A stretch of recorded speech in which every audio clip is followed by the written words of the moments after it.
kita di mana ini? Kita lagi ada di BPKAD Kabupaten Serang. Apa sih BPKAD, Kak Herdi? Jadi BPKAD itu suatu badan pengelolaan keuangan aset dan daerah. Kita itu mewawancara mengenai pengelolaan dari manajemen aset itu sendiri. Kenapa sih tempat ini penting? Karena ini tuh mengatur keuangan daerah di setiap daerah nih teman-teman. Mulai dari anggaran serta aset. Kalian penasaran nggak sih kira-kira kita mau nanya ke siapa dan siapa? Oke, Itu ikutin vlog kita. My planet is like an old black and white TV. Life always goes on and on, but it's never fun at all. Bagaimana sih proses pembukuan dan pencatatan aset di bidang penatausahaan aset ini? Prosesnya itu dimulai dari awalnya ada transaksi yang mengenai pelajaran modal itu maksudnya pengadaan kayak mobil, peralatan, bangunan, tanah segala catat di modul penerimaan. Modul penerimaan, terus di dalam modul penerimaan itu dicatat sesuai transaksi kan banyak tuh, terdiri dari BAST, berita acara serah terima, terus kontraknya, dokumen kontraknya, pokoknya sesuaikan yang ada di kontrak dituangkan dalam ke modul penerimaan ini. Di situ setelah semua terinput ada validasi dan posting. Validasi dan posting itu gunanya validasi buat memfikskan angka.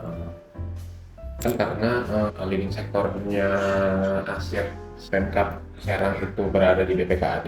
Ya.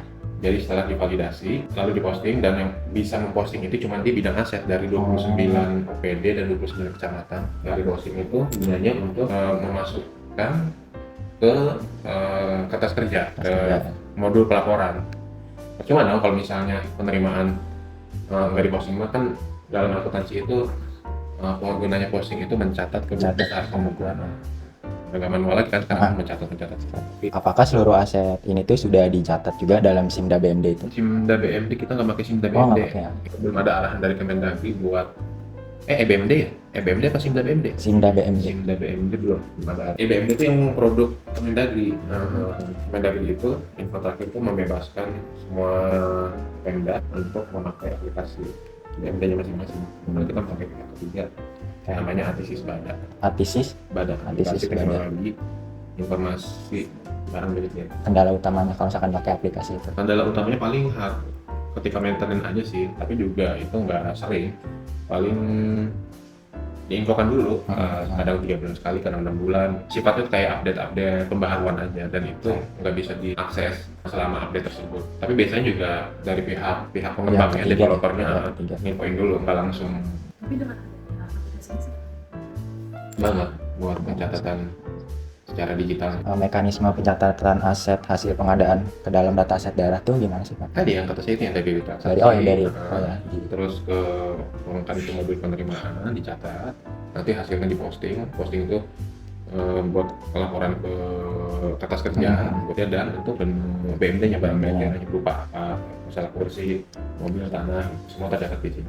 Ada kendala nggak Pak dalam sinkronisasi data itu di pencatatan asetnya? Lebih ke human error-nya sih, bisa tergantung nih ya, yang di inventarisasi biasanya mau apa dulu, karena nggak mungkin sekaligus kan ada KIP A, B, C, atau kan KIP inventarisasi barang, KIP A itu tanah, KIP B itu peralatan dan mesin, KIP C itu gedung dan bangunan, sampai KIP F. Kan nggak mungkin tuh kita langsung dalam waktu sekaligus A sampai F, KIP A sampai F buat di inventarisasi. Makanya dipilah-pilah dulu lah, kita mau prioritaskan dulu. Jadi proses inventarisasinya, misalnya KIP A dulu, kita melihat dulu di database kita yang tercatat apa aja. Udah dari situ kita datangi dia tercatat di OPD mana. Kita melakukan kunjungan ke itunya, cek fisik. Misalnya ke tanah, misalnya di tanah itu ada di daerah Pabuaran misalnya. Kita ngecek di situ dia tercatat di OPD mana. Bisa jadi dia di bawah naungan Kecamatan Pabuaran itu sendiri, atau enggak dia ada di kayak pasar Pabuaran kan naungannya ada di Diskoperindak gitu. Jadi koordinasinya sama Diskoperindak. Benar nggak kita mengukur di database misalnya ada 1 hektar, kenyataannya di lapangan ada berapa, ada bisa jadi lebih, bisa jadi kurang, syukur-syukur pas kan. Kira-kira ada kendala yang paling sering ditemuin saat inventarisasi aset itu apa Pak? lebih ke personil sih. Kita kekurangan orang, kita pun jumlahnya 20 orang bidang aset itu. Sedangkan kita mengakomodir 58 perangkat daerah itu, organisasi perangkat daerah itu, 29 OPD, 29 kecamatan.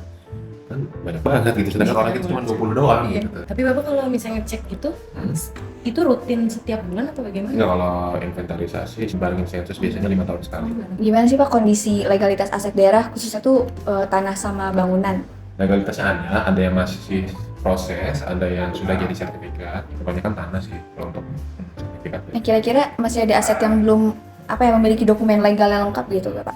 Terus kayak kendala utama dalam penyelesaian legalitas aset itu gimana? Kan banyak ya Bapak, tanahnya dokumennya ternyata tiba-tiba milik orang lain. Iya gitu.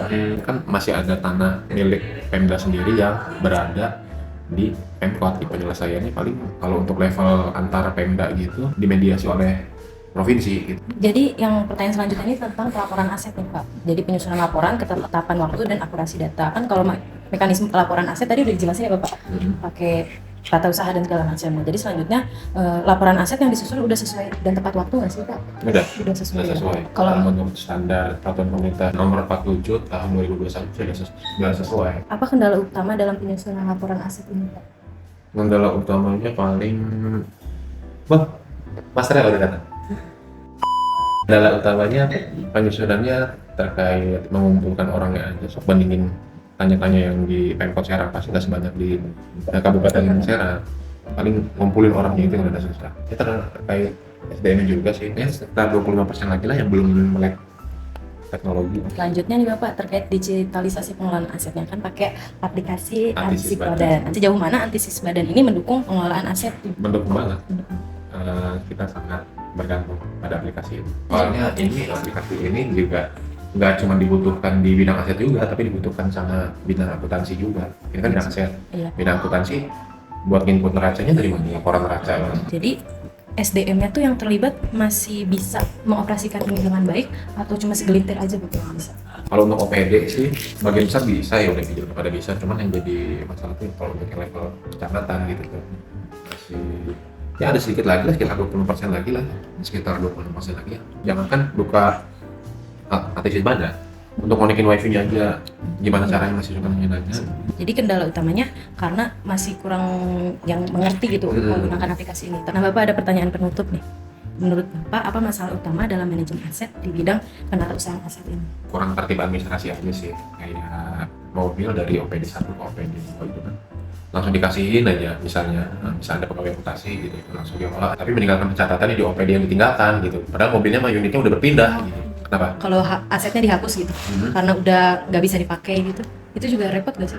Repot, karena untuk penghapusan itu tidak sembarangan, jadi harus ada lebih mudah buat menambah baru ketimbang menghapuskan aset, karena prosedurnya itu kalau penghapusan aset, karena di kita itu penghapusan itu cuma ada lelang untuk keluar aset itu lelang, terus penghapusan karena kondisi, satu lagi hapusan oleh kayak dem gitu, dem itu kayak pembelian kendaraan tapi oleh anggota DPRD terus kepala daerah gitu. Itu diatur di situ. Misalnya barang itu mau dilakukan lelang gitu, dalam lelang itu nggak bisa langsung kita mengajukan lelang gitu aja, tapi kita harus ada prosedurnya, mengajukan bupati dulu, terus ke KPKNL dulu, kantor lelang yang di Legok itu, buat menilai aset itu kan si mobil umur 5 tahun nilainya berapa kan kita nggak tahu, kalau tahu kan mereka gitu. Misalnya ada barang sekarang yang terjual, dibuatkan SK penghapusannya gitu, lebih rumit mengeluarkan daripada menambah barang. Kira-kira upaya apa ya Pak yang udah dilakuin gitu buat mengatasi masalah yang tadi Bapak sebutkan itu? Paling lebih ke ini aja sih, lebih diketatin aja yang buat penghapusan. Belum lagi penyusutan ya Bapak? Penyusutan ya, penyusutan kan macam-macam. Kalau kayak laptop ini kan 5 tahun gitu. Tapi ini kan kayak gini, nggak bisa masuk kalau belum punya akun. Ini masuk ke sini, ini buat modul penerimaan yang tadi. Ini buat pencatatan inventarisnya kan dalam tadi. ada 8 juta data, 8 juta barang, ya kan? Kalau diinventaris satu-satu gimana? Wow. Nah, teman-teman, itu dia hasil wawancara kita hari ini. Nah, dari hasil wawancara tadi itu kita jadi tahu bahwa pengelolaan keuangan itu sangat penting bagi pembangunan dan kesejahteraan masyarakat. Jadi pentingnya kalian pengelolaan aset ya, baik itu aset negara maupun aset pribadi. Jadi makasih udah nonton videonya. Makasih. Semoga video ini sangat bermanfaat. Bermanfaat. Dadah!